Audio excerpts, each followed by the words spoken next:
We've got some people saying Christian genocide is happening in the Middle East with the ISIS beheadings. You've got homegrown ISIS recruits in Brooklyn, and you also have dozens of foiled terror plots involving self-proclaimed jihadists. So in the middle of this crazy atmosphere that we're living in right now, we've got two senators from New Jersey who have created the coalition Faith Leaders Against Violence. Joining us today, welcome to our show, we've got Senator Lesniak, who's a Democrat, and Senator Tom Kean, who's a Republican.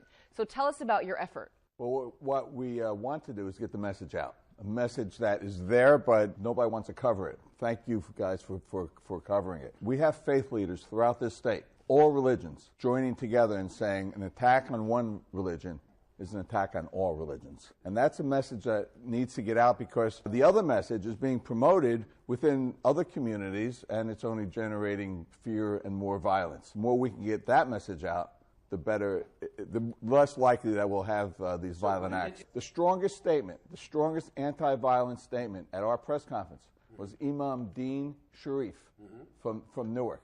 Right. All right, and those statements are being made. They're just not being heard. He said basically what we just said. Okay, that an attack on one religion is an attack on all. Islam is a peaceful religion. They preach that. We did an op-ed. Well, some do, Senator. All due respect, that's not true with everybody. No, of course it is. No, it's not. Yes, Actually, it's not true. Yes, it is true.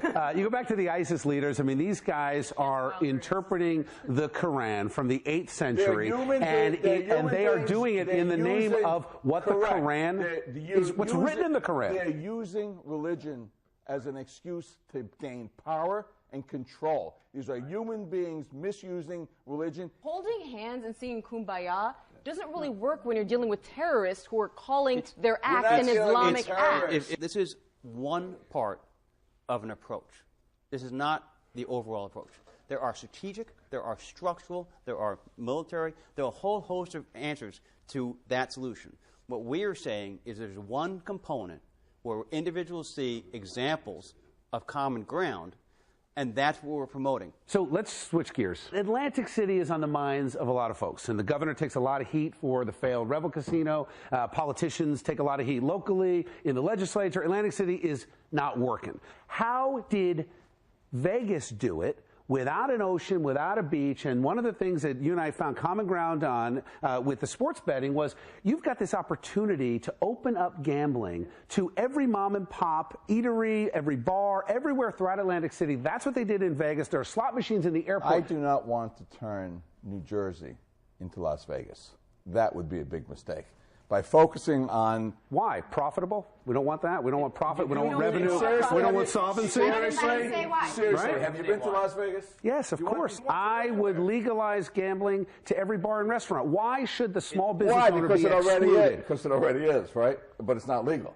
They're already doing it. It's not legal, so you're not getting any of that revenue. No, they're already doing it. What we're trying to do, and what the governor's trying to do, and Tom Kean, Senator Kean is trying to do, is to promote sports betting for Atlantic City, focus it. We've got 10,000 lost jobs there. Build up that industry, build up the horse racing industry, and get them back to life. Mayor Guardian's talked about bringing smaller cruise ships into there, so that's you get access by water. We've got the airport's got to be better than it is. You create the demand, people will come in. The problem is they've got a $5 billion infrastructure right now for a $2.5 billion gaming. So what you need to do is up every other component of entertainment. Well, over the summer, I went to the Blake Shelton concert in Atlantic City. There were thousands and thousands and thousands of people there. I mean, like, the revenue that they could have brought in from Blake Shelton, and it just kind of seemed like nobody really wanted to go into the casinos. And if you went into the casinos, you drank, and then you left. Yeah, but this is my other part of the solution, which individuals have commented on, which is just like you have in Epcot, just like you have in New Orleans and Las Vegas, you need open container. So what has happened before is so people can transition between the beach, boardwalk, and into the casinos. And the casinos over time were structured to be blank walls. They weren't involved in the outside. I don't think they're having so much trouble actually getting people down there. It's getting people to stay and spend money. Senator Lesniak, thanks for coming on. Appreciate it. Senator Kean, you guys are great. Thank you. Thank you. Thank you.